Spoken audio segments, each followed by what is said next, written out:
My name's Nadia Knight and I'm one of the assistant principals here at Salesian College Chadstone, and I thought that together with my teaching experience and as a parent myself, currently of two young adults and one teenager, I'd put something together that might be of assistance to parents with regards to how they can help their sons at secondary school with regards to their learning, their love of learning, and how to improve their results.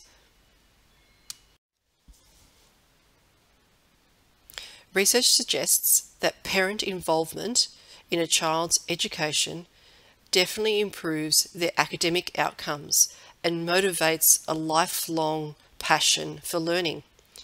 It's really important when young people move from primary to secondary school that parents are still involved in the learning process.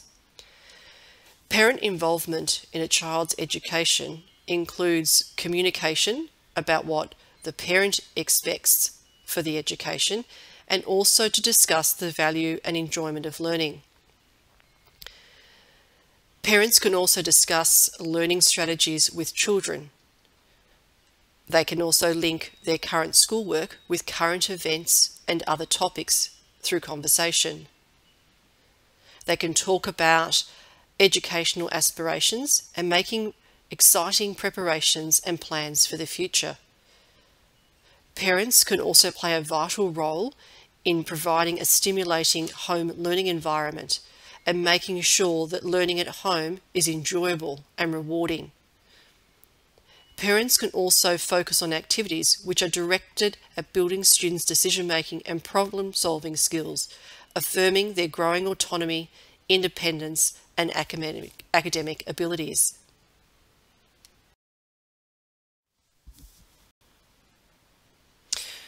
There are 4 key reasons or learning intentions for this information session. As a school, we felt that we could provide parents with the knowledge and skills to assist them in supporting their son's learning.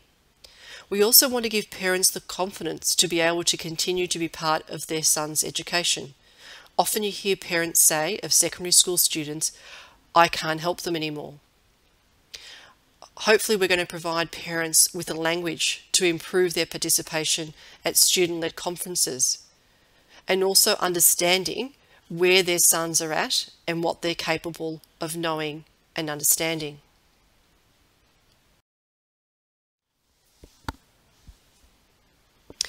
Routine is a really important part of doing well at secondary school. Research also suggests that boys like routine and knowing what to expect.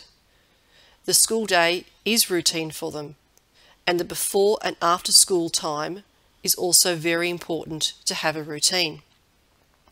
This helps students prepare for the day well, it helps them arrive on time, and ensures they make good use of their time when they get home from school. Having this routine discussion with your sons is important for both parties, especially as many parents have already left for work in the morning and arrive home late and boys are left to their own devices. Balance is very important and key to a good routine. Morning routines should include a set get-up time and plenty of time to ensure they eat breakfast. An after-school routine should also include a balance of short breaks, sporting or exercise activities and leisure, and time to complete set homework tasks and revision. Evening routines should also include checking that all is ready for the next day. Sleep is vital. This should include wind-down time, which means putting away electronic devices at least an hour before bed, relaxation, and then bedtime. Hopefully the same bedtime each night. Reading is also a great way to unwind and prepare for sleep. Creating a checklist together with your sons is a great idea. Also start conversation routines. Sometimes boys can go through a stage of not wanting to communicate with you. The best way to navigate this is to set up a conversation routine so that when they are feeling a bit prickly about answering your questions, it's not something new that they are experiencing, but a known part of their routine. They also might be less likely to ignore the conversation if it's part of their routine. Parents often get caught up in asking questions like, how was your day? What did you learn today? When you ask these questions, you tend to get, it was okay, didn't learn anything, and the conversation ends.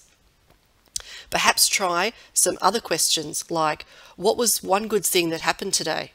What was one thing that wasn't good about today? What one thing did you find interesting today? And hopefully the answers to these questions will begin sound conversation.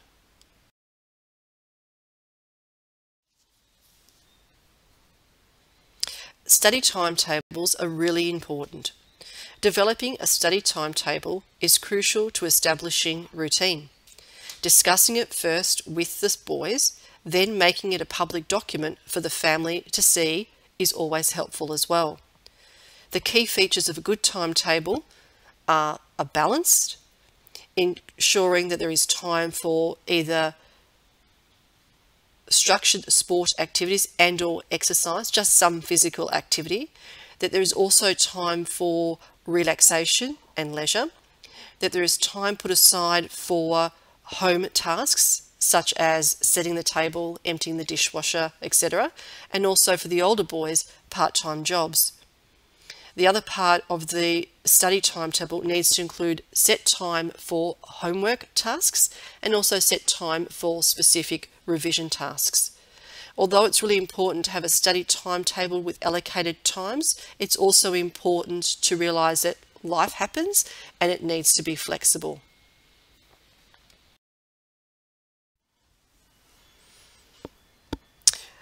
There is much debate about learning environments for students. There are a number of different schools of thought. The following are suggestions that we feel work well for boys at certain year levels. In the junior middle school, from roughly year 7 to year 9, I think it's a good thing to begin doing homework in an open space like a family room or a kitchen table. There are a number of reasons for this. Firstly, you can monitor what they are doing and how they are doing it. They've got people around them to ask for help and answer questions, whether it's mum walking through the room, whether it's a brother or sister, or dad walking through the room. The option is there to ask for help. You can also be more involved in their learning and what they're learning. You can have those conversations about the learning. You can monitor the use of their devices, and you can also ask to see the work that they've completed rather than just ask, have you completed your homework? And if it's in that open area, that becomes easier to do. In the senior school, from years 10 to 12, I think it's a good idea to start making some space that's a bit more private for study. This could be in a study room or a study set up in a bedroom, somewhere there's a little bit more quiet and private. In this area, there should be good lighting, appropriate desk or table and chair, some window for some fresh air, and somewhere to store some study materials as well.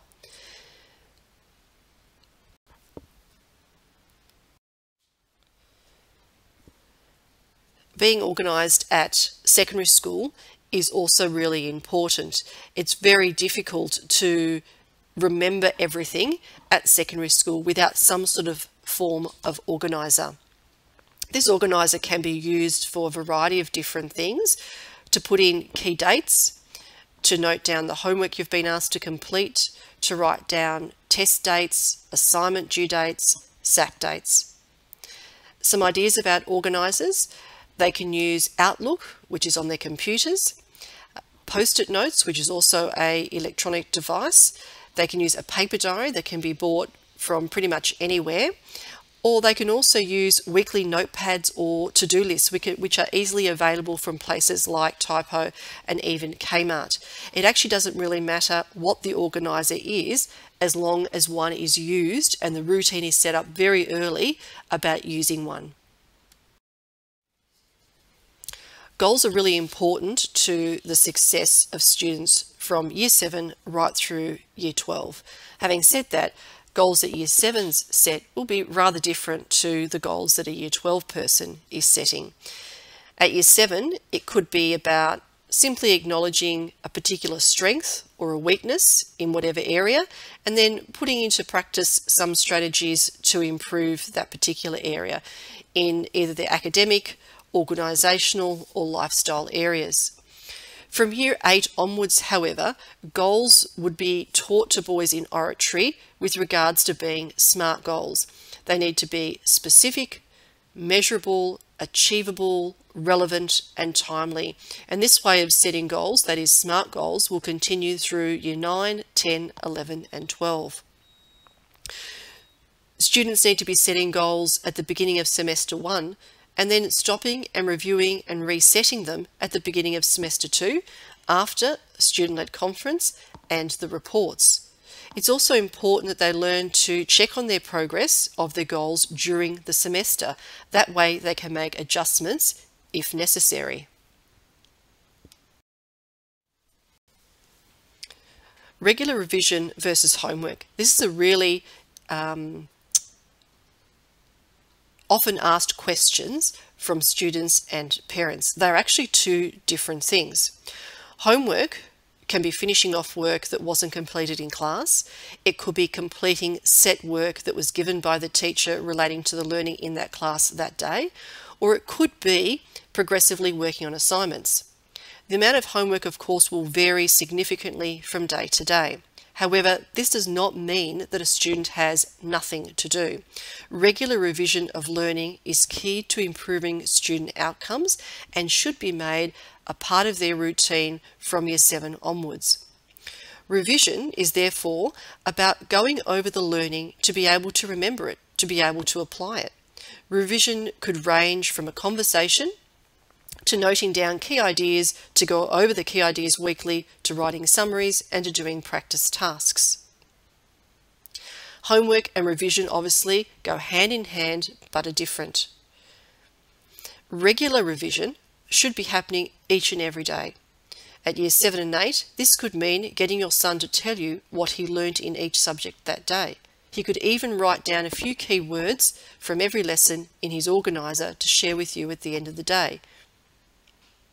In year 9 and 10, for example, when exams start to play a little bit more of a significant part in their assessment, they need to be recording learning on a daily basis and then making sure that there is a weekly review of that information.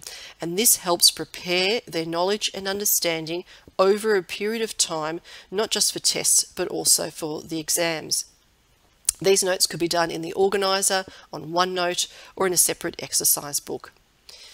At years 10 and 11, students should be allocating significant amounts of time to revision each and every night, where they'll be writing notes, reading over notes, and completing practice tasks. A typical after-school or evening routine from a year 7 right through to a year 12 boy would go something like this. They would get home, have a break, and have something to eat, get changed.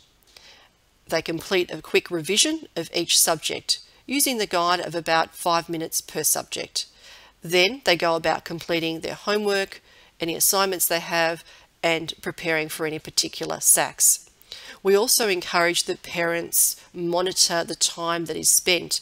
Our homework policy gives a guide of 5 hours per week for a year 7 boy, 7 hours per week for a year 8 boy, about 10 hours per week for a year 9 boy, 12 hours per week for a year 10, about 15 hours per week for a year 11 boy, and about 20 hours per week for a year 12 boy, give or take depending on what the set tasks are for that week or if there are any assessments that need to be completed. As a parent of 2 young adults and 1 teenager, I'm very well aware of the distractions that come to young people's way, namely electronic devices. And here at Salesian College, we affectionately refer to these as weapons of mass distraction. There are a number of things that you can do to help avoid these becoming an issue or a distraction or something that you need to battle with. I suggest that having set times that they can be used and sticking to them. I know this can be difficult if parents are not home by the time their kids are home. However, there are packages like Family Zone. These sort of packages allow parents to monitor device use. They can help manage internet and app use when you're not home or able to assist them. It can assist with actually limiting certain social media apps, the time that they're allocated to use it, or whether they're allowed to use it or not if you're not home. You can implement age-related filters on both YouTube and Google searches, and you can also use it to block the amount of time that they have. For example, you may give them, if you're not home after school time, they get home at 4, you may be able to set it up so you give them half an hour for Snapchat, Instagram, Facebook until 4:30, and after that they can't access those apps anymore. The other thing is not to allow them to use their devices in private spaces like bedrooms with closed doors. I think it's really important that electronic devices are used in public spaces where monitoring can happen. Obviously from years 10 to 12 where they're doing their study, they've got their laptops, but I suppose you can also talk about putting their phones, iPads and so forth out of the room. I think having a cut-off time at the end of the night, especially before bed, is really important. Research suggests that everyone really should turn off electronic devices an hour before they intend to go to sleep.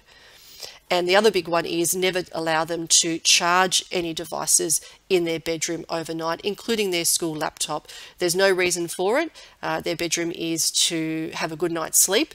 They don't need the disruption of possible notifications or anything like that during the night.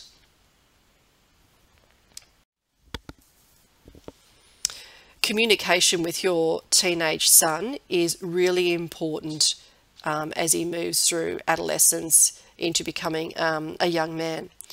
It's important to continue to be part of your child's education rather than think that you need to remove yourself because you don't think you can help. In actual fact, there's lots of things that parents can do to assist.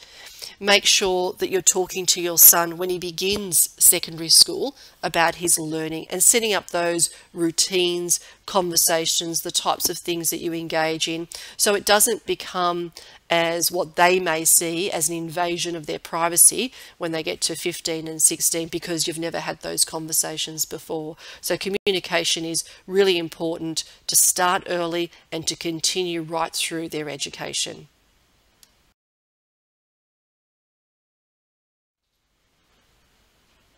Hopefully this short presentation has given you some ways that you feel that you can assist your son, whether he's in year 7 or year 12, in terms of his learning, enjoying learning, making sure that he becomes an independent learner, a lifelong learner. There's plenty of things that parents can do, and we're looking forward to working with you and hopefully putting more of these together or having some sessions for parents to assist them in more specific areas.